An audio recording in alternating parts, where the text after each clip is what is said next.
জুলাই আগস্টে গণহত্যার মামলায় সাবেক আইজিপি সহ ৮ জনকে গ্রেফতার দেখিয়ে কারাগারে পাঠিয়েছেন আন্তর্জাতিক অপরাধ ট্রাইব্যুনাল। আইনশৃঙ্খলা বাহিনীর ঊর্ধ্বতন কর্মকর্তাদের বিরুদ্ধে জুলাই হত্যাকাণ্ডের পরিকল্পনা ও নির্দেশদাতা হিসেবে উল্লেখ করেন চিফ প্রসিকিউটর। বলেন, এনটিএমসির মহাপরিচালক জিয়াউল আহসানের বিরুদ্ধে যে নৃশংসতার অভিযোগ এসেছে তা বসনিয়ার গণহত্যার মূল হোতাকেও হার মানিয়েছে। মাত্র ৩ মাস আগেও পুলিশ প্রধান হিসেবে নিরাপত্তা প্রোটোকল নিয়ে হুইসেল বাজিয়ে যিনি দাপিয়ে বেড়াতেন সারা দেশ, আজ তিনি শুধুই একজন আসামি।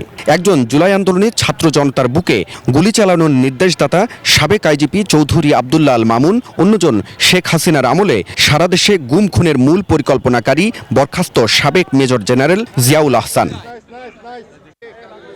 এছাড়া ট্রাইব্যুনালে হাজির করা হয় জুলাই হত্যাকাণ্ডের নির্দেশদাতা হিসেবে পুলিশের ৬ কর্মকর্তাকে। তারা হলেন বরখাস্তকৃত ঢাকা জেলার পুলিশ সুপার আব্দুল্লাহিল কাফি, গোয়েন্দা পুলিশ ডিবির ঢাকা উত্তরের সাবেক পরিদর্শক মোহাম্মদ আরাফাত হোসেন, ঢাকা জেলার সাভার সার্কেলের সাবেক অতিরিক্ত পুলিশ সুপার মোহাম্মদ শহীদুল ইসলাম, ডিএমপির মিরপুর বিভাগের সাবেক ডিসি মোহাম্মদ জসিমউদ্দিন মোল্লা, যাত্রাবাড়ী থানার সাবেক ওসি আবুল হাসান ও গুলশান থানার সাবেক ওসি মাজহারুল ইসলাম।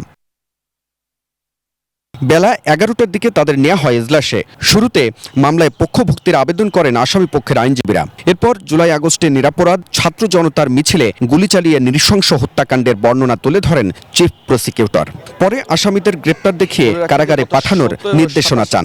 শুনানি নিয়ে আদালত আগামী ১৯ ডিসেম্বর মামলার পরবর্তী দিন ধার্য করেন। গোটা বাংলাদেশ, গোটা দুনিয়া দেখবে এই বিচারটা স্বচ্ছ এবং ফেয়ার হয়েছে। সেই ধরনের এভিডেন্স প্রিপেয়ার করার জন্য আমাদের যুক্তিসঙ্গত সময় দরকার। আমরা ২ মাস চেয়েছিলাম, আদালত ১ মাস সময় দিয়েছেন এবং পরবর্তীতে কত তারিখ ১৯শে ডিসেম্বর এই মামলার পরবর্তী তারিখ নির্ধারণ করেছেন। পরে আসামি পক্ষের আইনজীবী দাবি করেন, আয়নাঘরের সঙ্গে জিয়াউলের কোনো সম্পৃক্ততা ছিল না। আমাদের এই বলকানের কসাইদের মতো বাংলাদেশের কসাই হিসাবে এই জিয়াউল আহসান হত্যাকাণ্ড থেকে শুরু করে অপহরণ, নির্যাতন, গুম এগুলোর সাথে জড়িত ছিলেন। তাকে যেভাবে উপস্থাপন করা হচ্ছে এটা সম্পূর্ণ ভুলভাবে উপস্থাপন করা হচ্ছে। গত ২৭ অক্টোবর ১৭ পুলিশ কর্মকর্তার বিরুদ্ধে গ্রেপ্তারি পরোয়ানা জারি করে আন্তর্জাতিক অপরাধ ট্রাইব্যুনাল। সেই ধারাবাহিকতায় কঠোর নিরাপত্তায় ট্রাইব্যুনালে হাজির করা হয় ৮ পুলিশ কর্মকর্তাকে। হাবিবুল ইসলাম হাবিব, নিউজ 24, ঢাকা।